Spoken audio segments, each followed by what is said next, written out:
Está Florencio Randazzo ya con nosotros.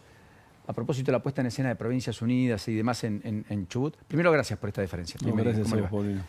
¿Usted es Provincias Unidas, sí o no? Sí, claro que sí. Porque algunos dijeron no tenemos candidatos ni en la provincia ni en la ciudad. Nacho Torres, explícitamente. No, nosotros somos Provincias Unidas, digamos, es un espacio amplio donde hay gobernadores de distintos signos políticos. Bueno, está Yarlora de Córdoba. El viernes lo voy a ver a Maxi Puyaro a Santa Fe. Digamos, está el gobernador de Santa Cruz, de Corrientes, de Jujuy. Creo que estoy también visitando Jujuy, que tiene un desarrollo interesante en materia ferroviaria, con un tren solar, que como vos sabés, yo soy un fanático del tema ferroviario y me parece interesante la turístico, visita. Por cierto, sí, no para la gente. Sí, turístico, ahora. Bueno, pero creo que es interesante ver la experiencia, ¿no? Más allá de que nosotros creemos que el desarrollo del ferrocarril debe volver no solamente en lo que respecta a pasajeros, sino también en materia de logística. De hecho, hemos estado en Bahía Blanca hace poco, en Mar del Plata, 2 servicios que habíamos puesto nosotros hace 10 años. Bahía Blanca se cerró, lamentablemente hace 10 años llevábamos por primera vez el tren a larga distancia hasta Bahía, y hace 10 años que no se hace nada. Entonces, naturalmente, la decisión más fácil es cerrarlo. ¿Creen que pasaba por mi ciudad, Las Flores, etcétera? ¿No está funcionando? No está funcionando. ¿En serio? Exactamente. Y Mar del Plata tiene poca frecuencia, que también nosotros hace 10 años... No es un mal servicio, tarda 6 horas, etcétera. Sí, pero no tiene por qué tardar 6 horas. No hay que resignarse a eso, Paulino, porque es un tren que anda 160 kilómetros. Por ejemplo, te doy un ejemplo clarito. Mira, Rosario, doble vía nueva hicimos nosotros, en mi gestión, y pusimos trenes nuevos y una estación nueva que le hicimos en la parte sur de Rosario. ¿Cómo puede ser que tarde 4 horas de Rosario a Buenos Aires y haya solamente una frecuencia por día? ¿Entendés? Falta de gestión es eso. ¿Entendés? Si el tren es nuevo... Bueno, va camino a privatizarse. Sí, en muy buena parte todo el servicio ferroviario. En particular, hablan del Belgrano Carga, que usted también lo tuvo a cargo. Ese es otro caso. Ese que es el de transporte básicamente de mercaderías, que unifica 14 provincias, 5 pasos fronterizos. Lo hemos hablado.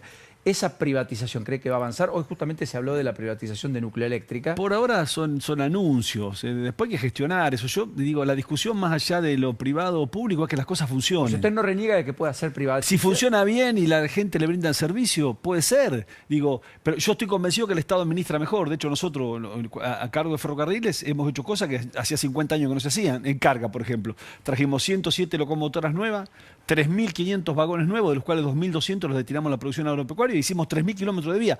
Si vos proyectás eso lo hicimos en 2 años y medio, lo proyectás en los 10 años que pasaron, hubieras hecho 12.000 kilómetros de vía y tendrías, digamos, cientos de locomotoras y coches. Hay que administrarlo. Déjeme decirle que de todas maneras eso no resolvió el problema logística, que lo puede resolver.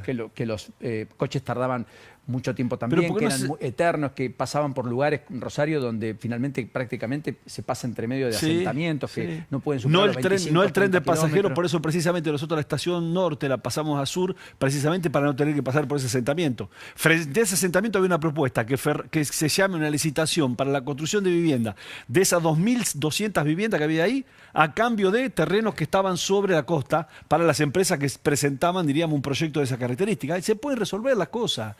Se puede resolver, el tren puede volver a funcionar. Ahora que mencionó eso, el tema de hace 10 años, ¿está saldado esta idea de que usted estuvo dentro del gobierno del kirchnerismo, que fue ministro del Interior en 2009, que fue uno de los creadores de las PASO, sin ir más lejos, como régimen electoral en la Argentina? ¿Está saldado ese paso por el kirchnerismo? Yo soy de los pocos tipos que puedo explicar lo que hice. Me fui sin ninguna causa y hice la SUBE, el Documento Nacional de Identidad, la Dirección Nacional de Tránsito, digamos, la Agencia Vial, perdón, el pasaporte. Agencia Vial que el gobierno... Los trenes. Intenta cerrar, ¿no? Intentó cerrar, nosotros por supuesto rechazamos la ley. Y después yo me fui cumpliendo la palabra. Paulino, ¿cuántos políticos pueden venir acá y son saltimbanqui que anduvieron en 10 partidos distintos? y ¿entendés? Yo creo que la palabra tiene un gran valor en la política. Yo me fui pudiendo haber sido gobernador, así que está más que saldado. Creo que tengo un gran capital.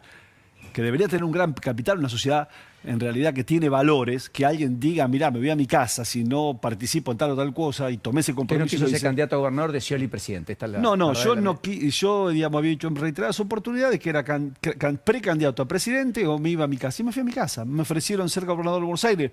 A ver, creer que yo soy tan estúpido que creía que no era importante ser gobernador de Buenos Aires es subestimarme. Yo lo que sí creía, y tal vez esté equivocado, por eso estamos en la sociedad que estamos, es que valía más la palabra que el cargo. Hablando de la provincia, ¿Kicillof es una opción electoral de cara al futuro? Pero yo me pregunto, porque en realidad hay una tendencia a empezar a instalar nuevamente este juego de la grieta, que es muy perverso.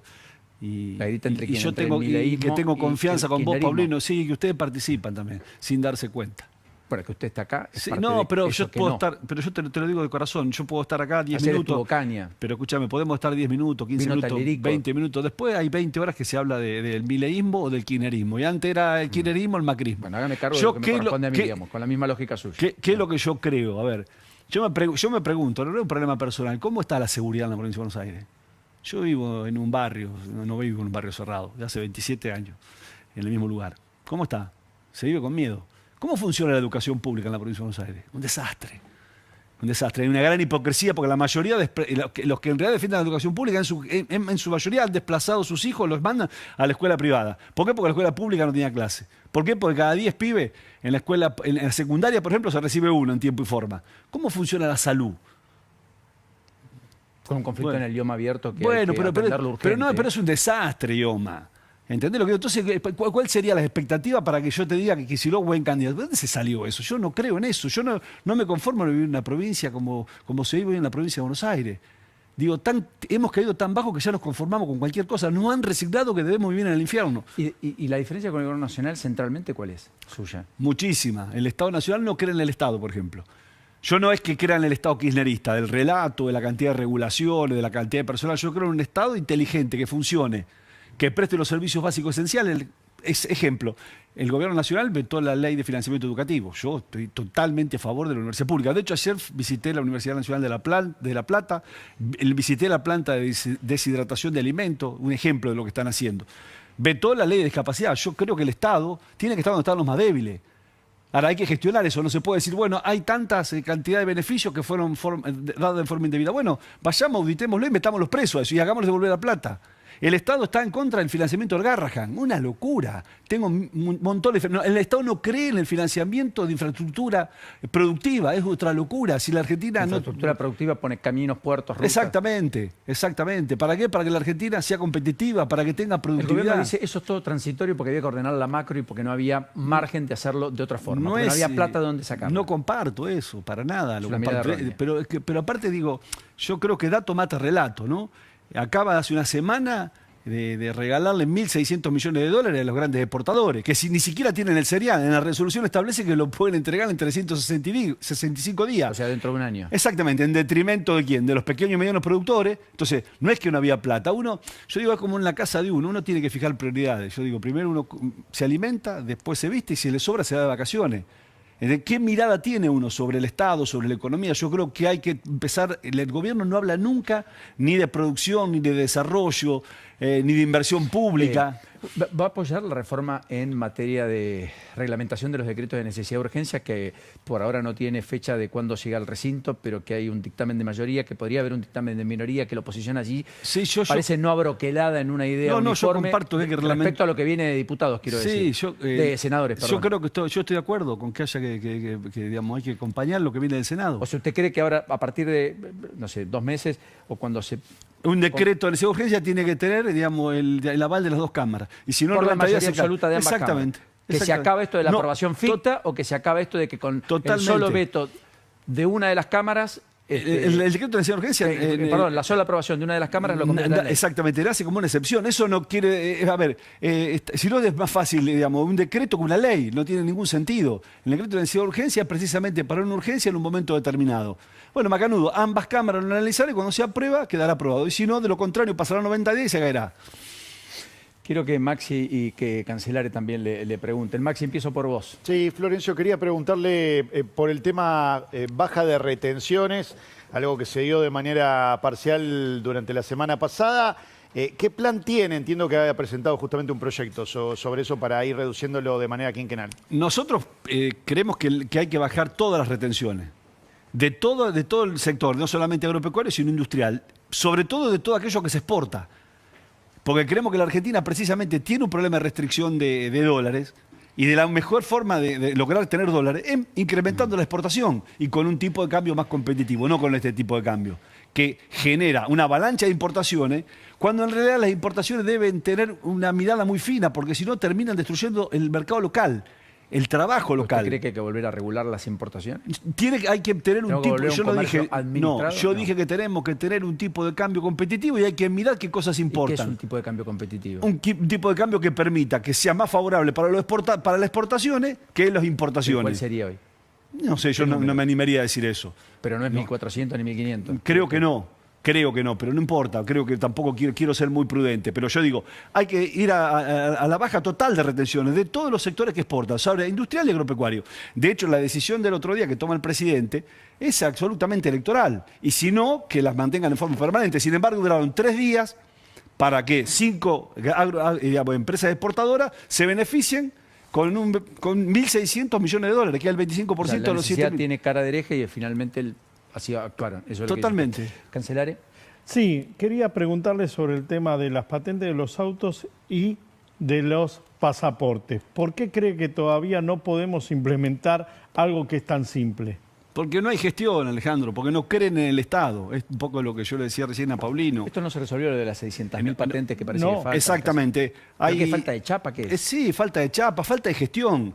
¿Entendés? Fíjate vos, el pasaporte dijo que en septiembre se resolvía. Bueno, ¿no? está No bien, pero dato mata relato. Uno va en la calle y ve cientos Sí, de por autos eso sin digo que sigue patente. pasando, correcto. ¿Entendés? Y hemos visto qué ha pasado con el pasaporte. Una cosa que estaba solucionada, que lo habíamos resuelto con el Pero el Estado. pasaporte que tuvo una falla. Sí, tuvo una falla aparentemente en la tinta. Ya hay 200.000 pasaportes, no se sabe cuántos, que en realidad no sirven. Tiene que ir el ciudadano que sacó el pasaporte a cambiarlo. Eso significaría que alguien con ese pasaporte viaja a algún lugar del mundo, llega y puede tener una compensación. Exactamente. Porque lo sacaron de la fabricación de la casa de moneda, particularmente el tema del pasaporte. Eso dicen, ¿y dónde lo hicieron? Bueno, lo tercerizaron. De ahí está el problema con las tintas. Exactamente. No quiero dejar de preguntarle por 2 o 3 cosas. Hay un proyecto, tenemos al proyecto, algunos están pidiendo a esta hora la renuncia, el desplazamiento de José Luis Espert, a propósito de algo que va creciendo, que es viejo, que como siempre el clima electoral toma algún volumen, alguna dimensión adicional. El dato nuevo es que efectivamente hay una transferencia bancaria, según consta en la justicia norteamericana, según los que han denunciado, respecto a que Fred Machado le ha depositado, le ha transferido $200.000 a José Luis Espert. Todo esto en el ámbito de la campaña del 2019. Y entonces, en este contexto, aparecen legisladores, muchos de ellos los que veo ahí del Frente para la Victoria, pero también de los liberales que se escindieron, Carlos D'Alessandro, Lourdes Arrieta, también, entre otros, Jorge Romero, que están pidiendo el desplazamiento. ¿Usted cree que es para tanto? A ver, ¿O que tiene que haber un fallo, tiene que haber una condena? yo resisto archivo. Hay que respetar los tiempos de la justicia, independientemente de que no nos gusten. Ahora, yo si fuera Espert, no soy candidato, está claro, pero es una ¿Cómo no decisión se personal. ¿Qué haría lo de...? Renuncio como candidato. ¿Está claro? Porque en realidad me parece que por encima nosotros sabemos decir primero la patria, después el movimiento y por último los hombres, pero es una decisión personal que no implica, digamos, que reconocer si hay o no delito. Yo vi pocos que en política se corren. Bueno, está bien, bueno, yo he sido uno de los que me fui a mi casa. Recuerdo el caso de Fernando Niembro, en Bueno, está 2015, bien, por frente eso. a denuncias de Se- supuestas irregularidades renunció. en contratos con el gobierno porteño, en plena campaña presidencial de Macri, el primer candidato a diputado nacional Más de la allá de los, provincia, más dio un allá paso de al los costado. indicios que pueda haber, porque esto viene de larga data, digamos, Sí. viene desde el 5 años. 5 años, y hay un pedido de extradición sobre Machado Fred de Machado. Estados Unidos. Correcto. ¿sí? Y supuestamente hubo una transferencia. Bueno, que la justicia investigue. Esto es como el caso de Españolo. Es decir, lo que creo que el presidente no nos puede tomar de estúpido, diciendo que esto es una operación política, que lo de Españolo lo hizo la inteligencia artificial, cuando sabemos que ni el fiscal ni el juez de la causa han comprobado que es inteligencia artificial. Y por otra parte, si fue inteligencia artificial, ¿por qué lo sacaron a Españolo del gobierno? Entonces, lo que tiene que hacer es dejar que actúe la justicia. Sí, dijo algo mayor, son chimentos de peluquería. dijo. Bueno, me parece poco Respecto a lo de serio. Espert. Me parece poco serio. Y me parece ¿Usted no cree que son chimentos de peluquería? No son chimentos de peluquería, son cosas muy graves como para en realidad relativizarlas, para finalmente, digamos, no ver la realidad. No hay percibo el que no quiere ver. Frente a semejante denuncia, el presidente debería ser más prudente que ningún otro. Sin embargo, estamos acostumbrados a eso, porque se empieza a asociar qué es la política, qué es lo... ¿Cree en el cambio del presidente respecto a gestionar la política, acercarse a distintos sectores, buscar construcción de consenso? No existe el amor, existen las pruebas de amor. Vamos a ver qué es lo que hace. Si usted lo llama, ¿usted iría?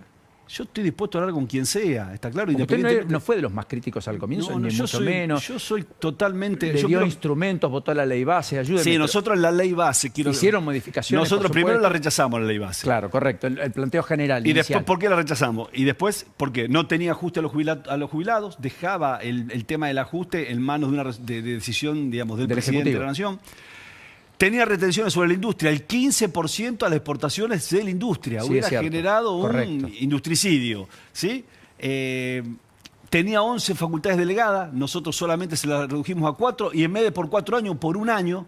Y cuando fueron mal utilizadas esas facultades delegadas, como por ejemplo para cerrar el INTA, el INTI, la agencia vial, lo rechazamos. Rechazaron los decretos que habían hecho esa resolución. Exactamente, porque consideramos que estaban mal utilizados. Respecto a eso, ¿qué le parece la idea de la reglamentación, pero sin aplicar la emergencia en materia de discapacidad? El hecho que es absolutamente novedoso en democracia, después de 22 años que alguien no recibía un rechazo, un veto presidencial. Están cometiendo un delito. Desde el Congreso. Están cometiendo un delito. Un Totalmente que están cometiendo un delito. Si hay una ley que es sancionada por el Parlamento, vetada por el presidente, vuelve al Parlamento y, digamos, logra una mayoría superior a los 2/3, es absolutamente, digamos... Es inviable que diga, como no me dicen de dónde sacar la plata... totalmente inviable, sobre todo, ¿por qué, Paulino? Porque en realidad... porque no hay presupuesto, además. Primero, no hay presupuesto hace 2 años, así que los ingresos con la inflación se incrementaron casi un 170%, y esos ingresos lo asignan a través de una resolución del jefe de gabinete. ¿Cómo no va a saber dónde sacar la plata? El tema es si es prioritario o no eso. Y para mí, para este gobierno, tiene una mirada absolutamente insensible. Nada más y nada menos que los discapacitados no tienen ni idea de lo que le pasa a una familia que tiene a alguien con una capacidad diferente. No tienen ni idea. La insensibilidad es absoluta de esta gente. ¿Cómo no va a haber plata para los discapacitados? Y si hubo, por ejemplo, para asignarle 300 millones de dólares, bien digo, por una resolución a la SIDA, al Servicio de Inteligencia del Estado, cuando en realidad no han aclarado nada. Ni lo de NISMA, ni la AMIA, no se sabe para qué sirve. Si usted me pregunta a mí qué haría, yo lo cierro a eso. Para entender, digamos, uno puede tener una mirada diferente en relación hacia dónde hago más eficiente al Estado, qué cosas priorizo, qué cosas no. Y no hay plan económico exitoso, ¿sabe? Si no está la gente adentro. ¿Y usted cree que en este caso no hay plan económico exitoso? No hay plan económico. El presidente define a su ministro de Economía como el mejor ministro de toda la historia argentina. Pero por favor, hace una semana parecía que el gobierno se caía. A los 3 o 4 días la euforia, porque en realidad habían tenido una reunión con Trump que no se sabe ni que siquiera qué es lo que va... Bueno, ahora va a tener un encuentro en el Salón Oval, bilateral. Pero si yo le pregunto a usted como periodista, el acuerdo con Estados Unidos... No sé de qué se trata. Bueno, exactamente. Entonces es poco serio. La Argentina es un país, lamentablemente, tiene dirigentes poco serios. Gracias por esta deferencia. No, gracias a vos, Paulino. Hasta la próxima.